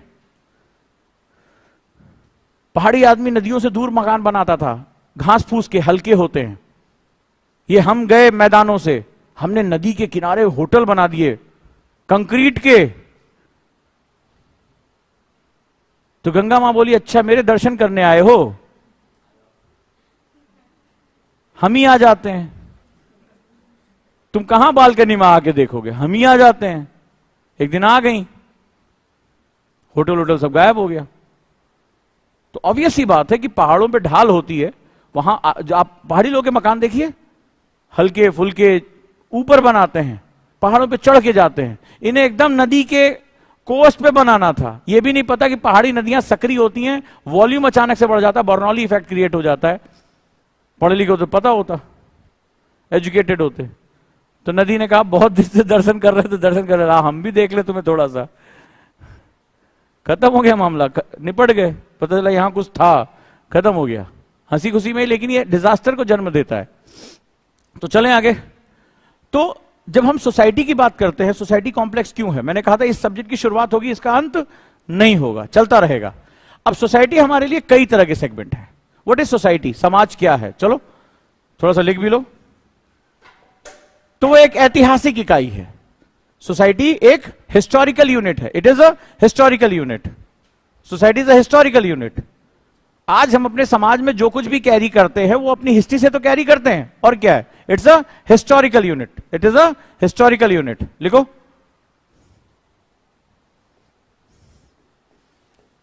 Historical unit. हड़प्पा कहां था? हमारा ही था ना। अब हड़प्पा के बारे में जब तुम्हें पढ़ाएंगे, क्या ड्रेनेज सिस्टम था, पानी सारा का सारा बाहर निकल जाता था, सड़कें एक दूसरे को 90 डिग्री पे काटती थी, मकान के जो दरवाजे थे वो पीछे की तरफ खुलते थे। अभी देखो शहर को, पानी ऊपर, नाली ऊपर, जरा सा पानी बरस जाए समझ में नहीं आता। हमारे एक दिल्ली के मुख्यमंत्री साहब हैं, बोले दिल्ली को झीलों का शहर बनाएंगे। दिल्ली झीले झील हो गई, समझ में नहीं आता कौन सी नदी है, कौन सा नाला है। बोला पानी तो एक ही है। सड़कें अब देखना है कैसे हमारे यहां मकान बनते हैं। एक सड़क होती है, सामने गेट होता है, ऊंचा करके बनवाते हैं, और उसका जो स्लैब होती है वो सड़क के ऊपर खुलती है। नोटिस करके देखना। और सड़क के कई बार बहुत आगे तक निकल जाती है। आप अपनी गाड़ी को घुमा के चलाएं, साहब की गाड़ी नीचे तक जाएगी। देखा तुमने? इस तरह के भारत में हर जगह मकान है। अब भारत में जहां हड़प्पा कल्चर था, जहां पर सड़कें 90 डिग्री काटती थी, जहां पर मकान के दरवाजे पीछे की तरफ खुलते ताकि सड़क पे जाम ना हो, जहां एक बूंद पानी नहीं रुकता था, सारा का सारा ड्रेन करके क्या हो जाता था? बाहर निकल जाता था। और वहां उस देश में क्या हो रहा है? आप मकान का स्लैब, गाड़ी वहीं पे खड़ी है, तमाम तरह की दिक्कतें हैं। तो सवाल यह है कि आज हमारी सोसाइटी में यह डाउनफॉल क्यों है?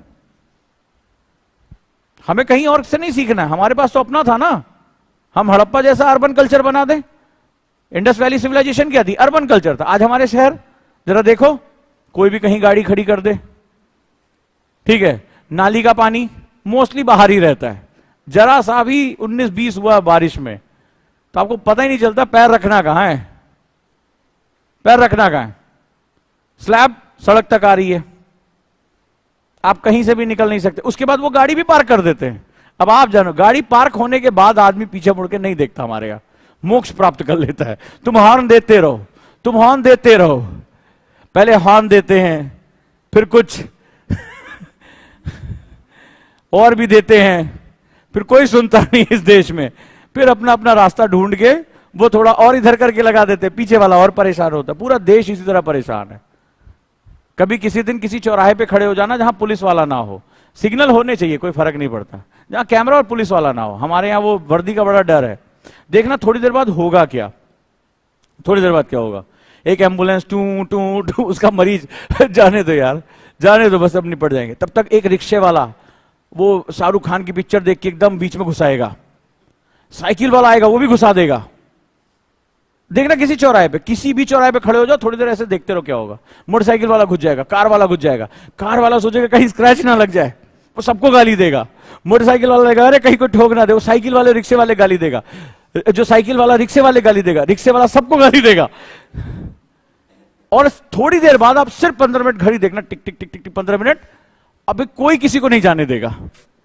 हर आदमी सबसे पहले जाना चाहेगा और कोई किसी को नहीं जाने देगा। हर चौराहे की कीमत, हर चौराहे की। उधर मरीज कहेगा अरे यहां ना अस्पताल पहुंच जाने दो, वो बेचारा टू टू टू टू बेचारा, तेरी कौन सुन रहा है, क्योंकि हम अपने कान में एक यंत्र लगा लेते हैं, हमें संसार से मोक्ष प्राप्त हो।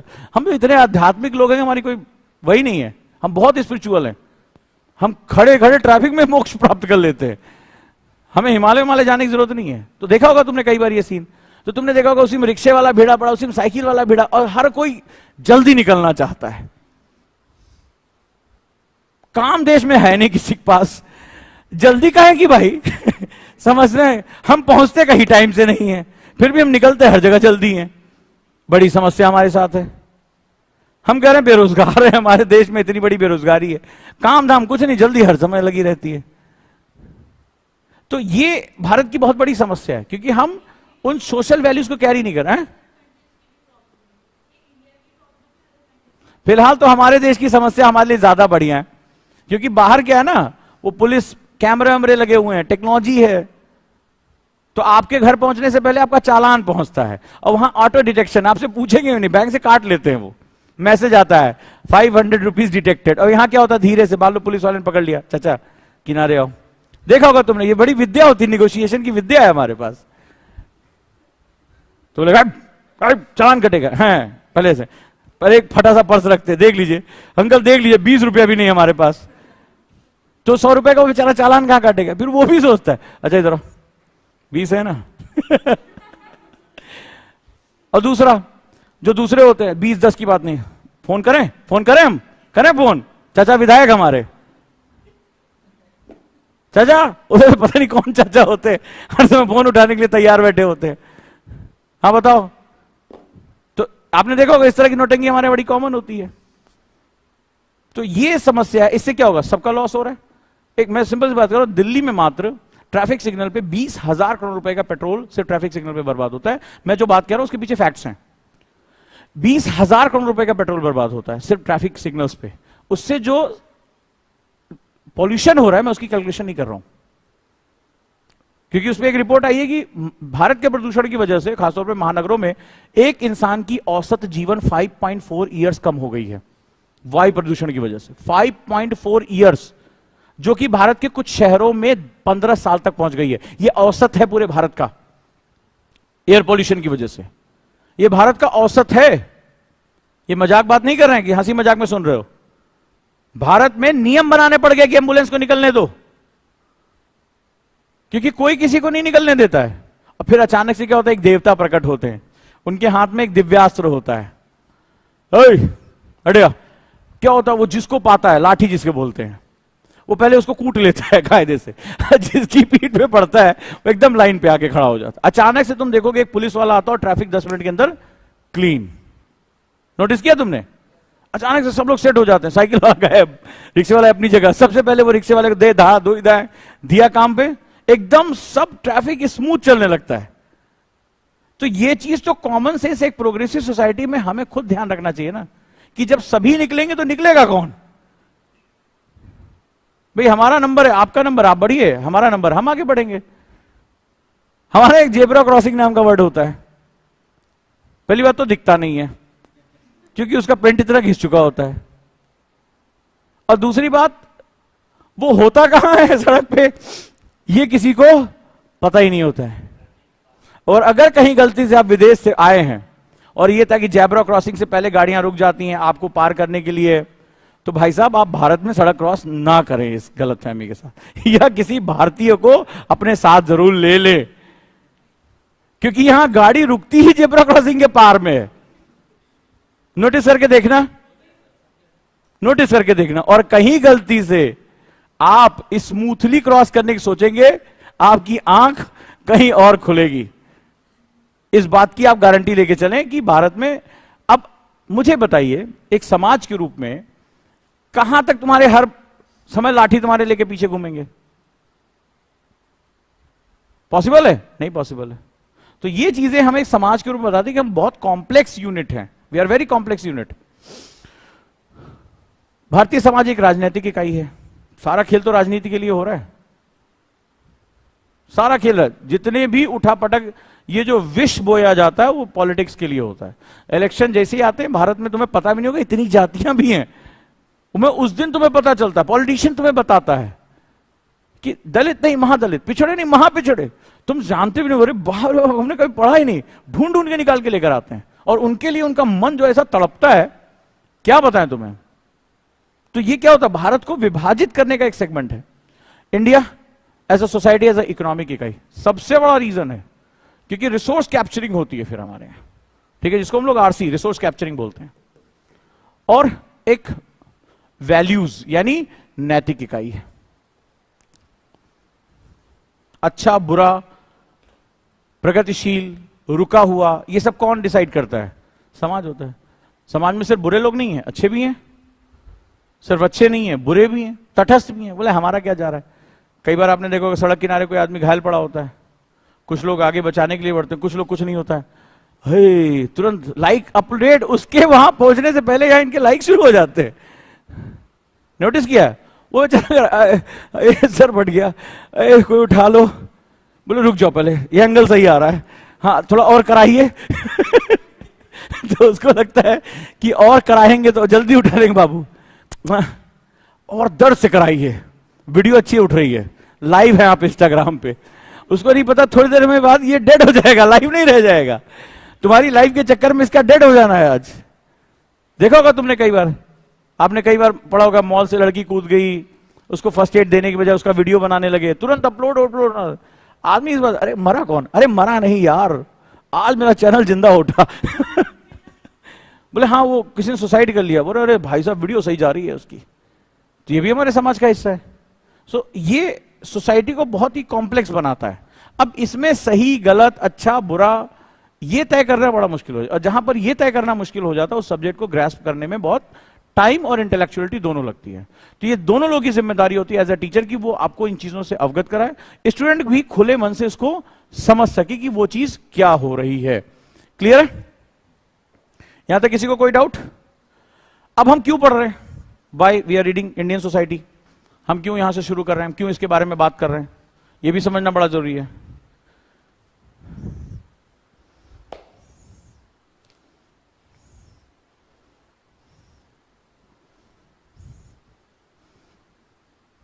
Right, structure of society, why I am reading this, structure of society. तो मैंने क्या बताया, बहुत कॉम्प्लेक्स है ये। अगर हम यहां बात करें तो सबसे पहली बात मेंटल कंस्ट्रक्ट, यानी कि मानसिक जो है वो हमारा जो है वो जुड़ाव कैसा है हम चीजों को। जैसे अभी आपने देखा कि कुछ लोग नरबली बच्चों को चुरा रहे हैं ताकि वो बलि चुरा, भारतीय समाज में ऐसा भी है, ठीक है, ऐसी भी बातें हो रही हैं। और वहीं कुछ लोग चंद्रयान 3 पे खुशी मना रहे हैं कि भाई हमने चंद्रमा पर विजय प्राप्त कर ली है। कुछ लोग बता रहे हैं कि चंद्रमा तुम्हारी राशि में यहां वहां है, तुम्हारा मन चंचल है, तुम्हारा सिलेक्शन नहीं होगा, ठीक है। कुछ लोग चंद्रमा में जाके बैठ जा रहे हैं। तो सवाल यह है कि हमारा मेंटल कंस्ट्रक्ट कैसा है, हम जो है मानसिक रूप से किस जहां पर हैं, हम साइंटिफिक टेम्परामेंट हमारा क्या है, यानी वैज्ञानिक सोच हमारी कितनी है। अब एग्जांपल लीजिए, वैज्ञानिक सोच का मतलब यह नहीं है कि तुम अपनी परंपराओं आस्थाओं को तोड़ दो। वैज्ञानिक शब्द का मतलब होता है तर्क करने की क्षमता। बहुत इंपॉर्टेंट बात बता रहा हूं, साइंस क्या कहता है। अब जैसे इसरो के चेयरमैन अभी सूर्ययान मिशन से पहले वो जो है चले गए मंदिर, देखा ना पूरे देश में बवाल हो गया, मंदिर चले गए। तो तमाम जो so called progressive, so called ही कहेंगे उनको, उनका how dare scientist can go to the temple. अच्छा, इस तरह के स्टेटमेंट दे रहे हैं, मतलब वैज्ञानिक है तो मंदिर कैसे चला गया, दकियानूसी इंसान है, विज्ञान की बात कर रहा है। उन्हें ना धर्म पता ना विज्ञान पता है, उन्हें सिर्फ बोलना पता है। तो एस सोमनाथ ने स्टेटमेंट क्या दिया कि रॉकेट उड़ाना मेरी दक्षता है, मेरी इफिशियंसी है, मेरा साइंस, मेरा मैथमेटिक्स है, लेकिन मुझे मेरी आस्था से शक्ति मिलती है, वो मेरा व्यक्तिगत विषय है, वो मेरा पर्सनल सब्जेक्ट है। उन्होंने स्टेटमेंट दिया, पूरे देश ने इसको सुना। आप इन सब चीजों पे नजर रखा करिए, आपको समझने में मदद करेगा। ये अभी 3 दिन पहले की न्यूज है। तो सिंपल सा फंडा है कि साइंटिफिक टेम्परामेंट का मतलब होता है, आपसे मैंने कहा कि ये एक्सेप्ट कर लो, तो आप कहेंगे, आप इसमें तर्क करेंगे कि इसमें क्या अच्छा और क्या बुरा, मैं इसको स्वीकार क्यों करूं, why should I accept this, this is scientific temperament. It's not about, अब आप इसरो में देखिए, महिलाएं बिंदी लगाए हुए, साड़ी पहने हुए, गजरा, साउथ इंडियन ट्रेडिशन के साथ, अपनी मान्यताओं के साथ। तो कोई कहे ओ साइंटिस्ट शुड, वो व्हाइट कोट पहन के, क्यों भाई व्हाइट कोट, वो अपनी परंपराओं का पालन करते हुए विज्ञान को ऊंचाइयों पे पहुंचा रही है। विज्ञान तर्क से आता है। वैज्ञानिक होने का मतलब, मॉडर्न होने का मतलब ये थोड़ा ना कि तुम अब हर समय डॉक्टर का कोट पहन के घूमते रहो इधर उधर, बोले बहुत बहुत वैज्ञानिक है। हमारे कंपाउंडर भी ऐसे पहन के घूमते हैं। तो क्या मतलब जो तुम्हारा ब्लड निकाल रहे हैं उनको रॉकेट उड़ाओगे क्या? हम तुम्हें उड़ा सकते हैं, रॉकेट की बात अलग है। तो ये साइंटिफिक टेम्परामेंट एक डिफरेंट है। आप अपने ट्रेडिशन को नहीं छोड़ेंगे, लेकिन जब आप ट्रेडिशन को अपना रहे हैं, बोलेंगे सर ट्रेडिशन तो कोई भी चीज हो सकती है। ट्रेडिशन यानी परंपरा और रूढ़ियों में अंतर होता है। परंपराएं तर्कसंगत हो सकती हैं, आपसे कहा गया ये करिए, और अगर मैं उसका साइंटिफिक टेम्परामेंट जान लूं तो मेरे लिए बहुत, जैसे फॉर एग्जांपल फास्टिंग हर धर्म में रखी जाती है, कोई भी धर्म ऐसा नहीं जहां फास्टिंग ना होती हो। अब हमारे कई हट्टे कट्टे आदमी हैं, अरे आज व्रत है सोमवार का, हाँ भाई क्या बात है, हाँ 4 किलो आलू, ठीक है, क्या होता है व्रत के नाम पे, सुबह पहले आज भाई फास्ट है, आज अन्न नहीं खाएंगे, क्या खाएंगे, सुबह पहले फल खा लिया, फिर दोपहर में आलू खा लिया, फिर शाम को मखाने खा लिए, शाम को मखाने वाली खीर, कुट्टू की आटा, पूड़ी, शाम तक कई लोग जो व्रत में रहते हैं डकारे उनको शुरू हो जाती है। नोटिस करके देखना, बोलो ऐसे हुआ है कि नहीं हुआ है? हाँ, बस नमक सेंधा होना चाहिए, रिफाइंड की जगह घी होना चाहिए। नहीं, आटा नहीं खाएंगे, कुट्टू का आटा खाएंगे, बोलो हुआ कि नहीं हुआ है? और हमने तो देखा भाई, हमारे घर में जब फास्ट हुआ है, हमने हमेशा ज्यादा ही खाया है। राइट और रॉन्ग? आए चुप रहो, क्या होता तुम्हारे यहां? व्रत का मतलब होता है, व्रत का बहुत बड़ा शारीरिक और मानसिक, उस दिन होता है आपको किसी से बात नहीं करनी है, क्योंकि आप बात नहीं करोगे तो आप शांत रहोगे। पूरा घर जो होगा वो सिर्फ जल पे चलता है, या एक लौंग आपने ले लिया बस इतने पे, बोलो चलो अच्छी बात है, कोई होगा जिसको साइंस पता है। आप में से कितने लोगों ने फास्ट रखा है, चाहे वो रोजा रखा हो चाहे कुछ भी रखा हो? फास्ट ऐसे ही हुआ है फास्ट? सच सच बताना, चुप रहो यार, भले चाहे रात में 1 गिलास दूध और फल के साथ हुआ और निपटारा छुआरे उआरे खा के एकदम, है ना, बोलो आज फास्ट है, आज ये नहीं खा सकते, हाँ लो फल खाएंगे, थोड़ी थोड़ी देर पे 2-2 घंटे पे कुछ का कुछ खाए जा रहे हैं। कैसे ऐसे ही फास्ट हुआ है? क्यों? क्योंकि ये आपने बिना साइंटिफिक टेम्परामेंट के अपना लिया। फास्टिंग का जो प्रोसेस है वो इपिफैगी है। हमारे जो ऋषि मुनि थे वो बहुत बड़े वैज्ञानिक थे।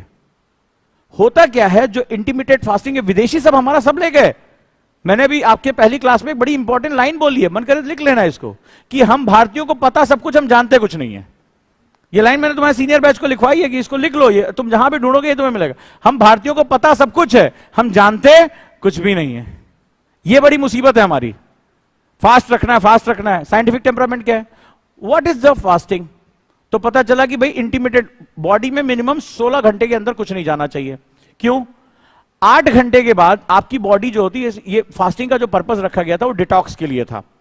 अब डिटॉक्स का मतलब ये नहीं कि तुम खाली तेल मसाला ना खा के फल खा लो तो डिटॉक्स नहीं। होता क्या है, डिटॉक्स सेलुलर लेवल पे होता है। तो जब बॉडी में 8, 9, 10 घंटे कुछ नहीं जाता है तो उसके बाद क्या होता है, बॉडी एनर्जी जनरेट करने के लिए सेलुलर लेवल पे बैक्टीरिया जो तुम्हारी अंदर है उसको खाना शुरू कर देती है। This process known as epiphagy. तो जब आप पूरे 24 घंटे कुछ नहीं खा रहे हो, बिल्कुल दूर से हो, तो क्या होता है, जो एक्सेसिव फैट है, कोलेस्ट्रॉल है, बैक्टीरिया है, ये सब कुछ खाया जाना शुरू हो जाता है और आपकी बॉडी इंटरनली डिटॉक्स होना शुरू हो जाती है। इंटरनली डिटॉक्स होना शुरू हो जाती है। यानी हमारे ऋषि मुनियों को यह पता था कि सेल के अंदर भी कुछ ऐसा होता है। कैसे उन्होंने ढूंढा होगा, अंदाजा लगाओ, कि वो जो बैक्टीरिया है, जो डेड पार्टिकल है, जो ये जहर है जो सारा, वो हमारे सेलुलर लेवल पे पहुंच जाता है। तो एपिफैगी में क्या होता है, उसको भी वो डाइजेस्ट कर लेता है। ये प्रोसेस होता है फास्टिंग का। तो फास्टिंग में उस समय कुछ नहीं बॉडी में जाना, मिनिमम 16 घंटे बॉडी के अंदर कुछ भी नहीं जाना चाहिए, मिनिमम। इसी को आज विदेशी बहुत बड़ी मार्केट बना रखी है। किसी भी डाइटिशियन को फोन करो, सर मुझे वजन कम करना है, बॉडी को चेहरा चमकाना है, बाल अच्छे करने हैं, बोला इंटरमिटेंट फास्टिंग शुरू करिए। हर कोई घूमता, पूरा नेट छान मारो और पता करना है ये कहां से आया है। पूरा फॉरेन का डाइट मार्केट इसी पे टिका हुआ है, अरबों डॉलर कमा रहे हैं हमारी विद्या से। और हमने क्या किया, हमने व्रत में इतना खाना शुरू कर दिया, बोले फास्ट है आज भाई, हम अन्न नहीं खाएंगे, ठीक है, हम अन्न नहीं खाएंगे। तो क्या कर रहे हो तुम, तुम्हें इपीफैगी नहीं पता। अगर हमें ये चीज पता होती तो हम क्या होता, हम अपनी चीजों को लेकर नॉलेज, ये है साइंटिफिक टेम्परामेंट कि आप फास्ट करो बट उसके साइंस के बारे में जानो। ये क्यों है, ये क्यों ऐसा जो है किया गया। हम पीपल की पूजा कर रहे हैं तो कोई क्या करे, अंधविश्वास, ये पीपल की पूजा, पेड़ की पूजा करते। फॉरेनर हमारे बारे में यही कहते हैं।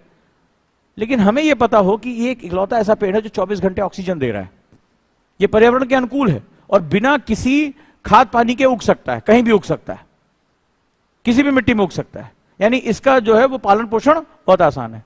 इसके पत्तों में एक बड़ी खास बात होती है, मतलब इसका हर चीज हमारे बहुत काम का है। इसके बीज, इसका तना, इसकी पत्ती, हर चीज बहुत काम की है। तो हमने उसको पूजना शुरू कर दिया क्योंकि हम प्रकृति को समझते हैं। हमें ऑक्सीजन की वैल्यू पता थी, कितने साल पहले पता थी।